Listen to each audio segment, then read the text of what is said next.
মনীষার simple রান্নাবান্নার চ্যানেলে আবার একবার স্বাগত জানাই। আবার একটি নতুন রেসিপি নিয়ে চলে এসেছি তোমাদের মাঝে।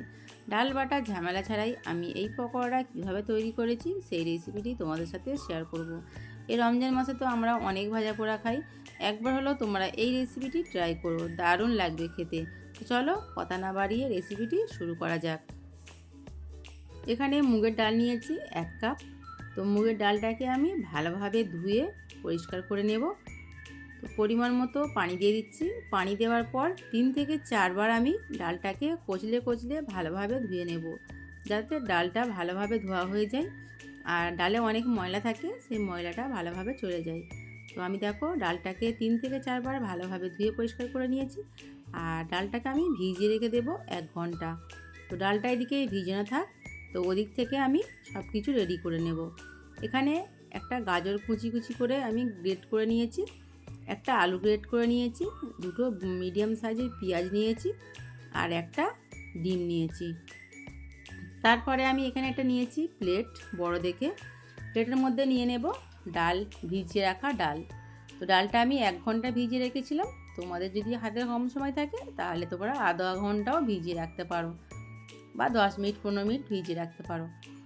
তো ডালটা নিয়ে নেবার পর আমি এখানে নিয়ে নিচ্ছি মাটন কিমা, 1 বাটি নিয়ে নিয়েছি। আমি এখানে মাটন কিমা নিয়েছি, তোমরা চাইলে মুরগির মাংস দিয়েও করতে পারো। তারপরে দিয়ে দেব গ্রেট করে রাখা আলু, তারপরে দেব কুচিয়ে রাখা পেঁয়াজ। আমি পেঁয়াজটাকে গ্রেট করে নিই, ছোটো ছোটো করে কুচিয়ে নিয়েছি। তারপরে দিয়ে দেব গাজর গ্রেট করা,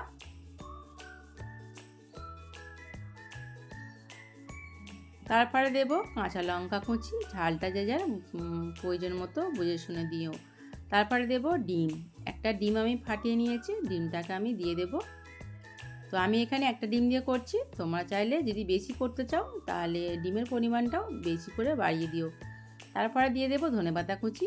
ধনেপাতাটাকে আমি কাঁচি দিয়ে কুচিয়ে নেব, ধনেপাতাটা আমার কাটতে মনে ছিল না, সঙ্গে সঙ্গে আমি কেটে দিয়ে দিচ্ছি মিশ্রণের মধ্যে।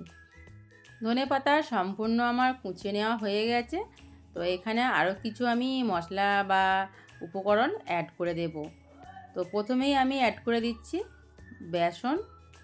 বেসনটা অবশ্যই দিতে হবে, তবে আঠালো ভাব হবে, তা না হলে পকোড়াটা ভাজা যাবে না। তো আমি এখানে 2 চামচ ভরে ভরে বেসন দিয়েছি। আর এখানে তারপর নিয়ে নেব চালের গুঁড়ো। তো চালের গুঁড়ো আমি এখানে 2 চামচ নিয়েছি। তারপরে দেব স্বাদ মতো লবণ। আরও কিছু উপকরণ আমি দিতে বাকি রেখেছি, এখন দেব না। তো আগে আমি মিশ্রণটা হাত দিয়ে ভালোভাবে মাখিয়ে নেব, তারপরে যেই উপকরণগুলো বাকি আছে সেই উপকরণগুলো আমি দেব। তো হাত দিয়ে আমি ভালোভাবে মাখিয়ে নিচ্ছি। এখানে পানি ব্যবহার করা যাবে না, যেহেতু এখানে সবজি আছে, ডিম আছে, ওতেই ভালোভাবে মাখানো হয়ে যাবে আর পানি লাগবে না। আর পানি যদি তোমরা ব্যবহার করো তাহলে পকোড়াটা ভাজতে অসুবিধা হবে, পকোড়াটা ছেড়ে যাবে, আঠালো ভাব হবে না। তো ভালোভাবে হাত দিয়ে আমি চটকে চটকে মাখিয়ে নিচ্ছি, দেখতেই পাচ্ছ। তো আর বেশি চটকাবার দরকার নেই, যেহেতু আমি এখানে গ্রেট করে নিয়েছি। তো মিশ্রণটা মাখানো হয়ে গেছে। এবার আমি এখানে কিছু গুঁড়ো মশলা অ্যাড করব, যেগুলো আমি রেগুলার রান্নায় ব্যবহার করি। যেমন এখানে দিয়েছি হলুদ গুঁড়ো, ঝাল লঙ্কার গুঁড়ো আর দেব জিরের গুঁড়ো। তো আর কিছুই দেব না, সব উপকরণ আমার দেওয়া হয়ে গেছে।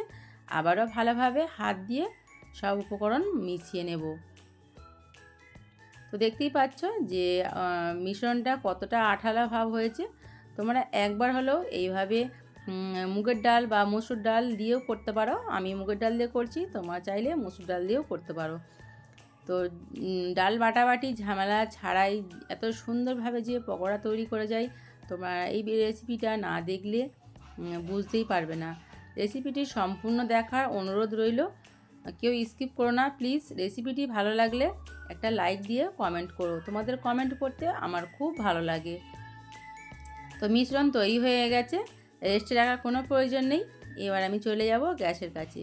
আগে থাকতে আমি গ্যাসের ওপরে পরিমাণ মতো তেল দিয়ে তেলটাকে ভালো মতো গরম করে নিয়েছিলাম। তেলটাকে হিট গরম করে নিতে হবে, তারপরে গ্যাসের ফ্লেম মিডিয়াম টু লোতে রাখতে হবে। তারপরে আমি ছোট ছোট পকোড়ার আকারে দিয়ে দেব তেলের মধ্যে। তো আমি এখানে পকোড়ার মতো করছি, তোমরা চাইলে যে কোনো শেপ দিতে পারো, লম্বা বা গোল যে কোনো শেপ বড়ার মতোও করতে পারো। তো আমার কাছে পকোড়াটাই ভালো লাগে, সেই জন্য আমি পকোড়ার শেপই দিয়ে নিয়েছি। তো নাড়াচাড়া করে এপিট ওপিট উল্টে পাল্টে লাল লাল করে ভেজে নিতে হবে। বেশি তাড়াহুড়ো করা যাবে না, যেহেতু এখানে ডাল গোটা আছে, সেদ্ধ হতে দেরি হবে, আলু আছে, গাজর আছে, মিডিয়াম আছেই ভেজে নিতে হবে। গ্যাসের ফ্লেম হাই করে দিলে ওপর থেকে পুড়ে যাবে আর ভেতরটা কাঁচা রয়ে যাবে। তো দেখো লাল লাল করে আমি ভেজে নিয়েছি, একটু সময় নিয়ে ভেজে নিতে হবে। তো ভাজা হয়ে গেছে, এবার আমি সবগুলো পকোড়া উঠিয়ে নেব এক এক করে তেল ঝরিয়ে। তো দেখতে কত সুন্দর লাগছে দেখো, ভেতরটা একদম সফট, ওপরটা একদম মুচমুচে। একবার হলো তোমরা এইভাবে বাড়িতে ট্রাই করে দেখো, দারুণ লাগবে খেতে। রোজার মাসে আমরা তো অনেকই ভাজা পোড়া খাই, তোমরা একবার হলো এই রেসিপিটা ট্রাই করো। তো এক ব্যাচ ভাজা হয়ে গেছে, আবারও আমি এক ব্যাচ ভেজে নেব। একইভাবে তেলের মধ্যে আমি ছোট ছোট পকোড়ার আকারে করে দিয়ে দেব। তো একে একে আমি সম্পূর্ণ পকোড়াগুলো তেলের মধ্যে দিয়ে দেব। আমি কিভাবে দিচ্ছি তোমরা দেখতেই পাচ্ছ।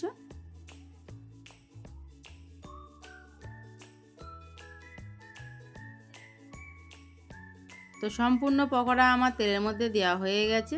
এবার এক পাশটা হয়ে গেলে অপর পাশটা আমি উল্টে দেব।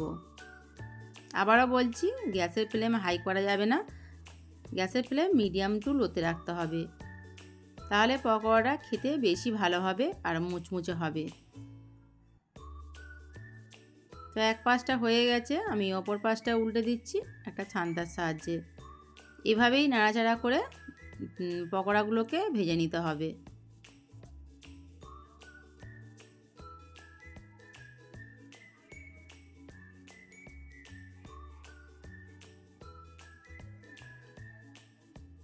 পকোড়া ভাজা হয়ে গেছে, দেখো পকোড়া কত সুন্দর কালার এসেছে। তো নাড়াচাড়া করে আমি লাল লাল করে ভেজে নিয়েছি। তো এবার আমি তেল থেকে উঠিয়ে নেব সম্পূর্ণ পকোড়াগুলো।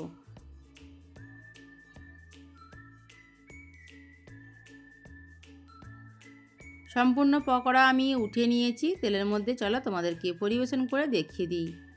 ডালের পকোড়া রেসিপিটি তোমাদের কেমন লাগলো অবশ্যই জানিও। আমার রেসিপিটা যদি তোমাদের ভালো লাগে প্লিজ একটা লাইক করে দিও, কমেন্ট করে দিও, শেয়ার করে দিও। আমার রেসিপিটা যদি তোমাদের খুব বেশি ভালো লেগে থাকে আমার চ্যানেলটা সাবস্ক্রাইব করে নিও। আবারও হাজির হব নতুন একটি রেসিপি নিয়ে। সবাই ভালো থেকো, সুস্থ থেকো।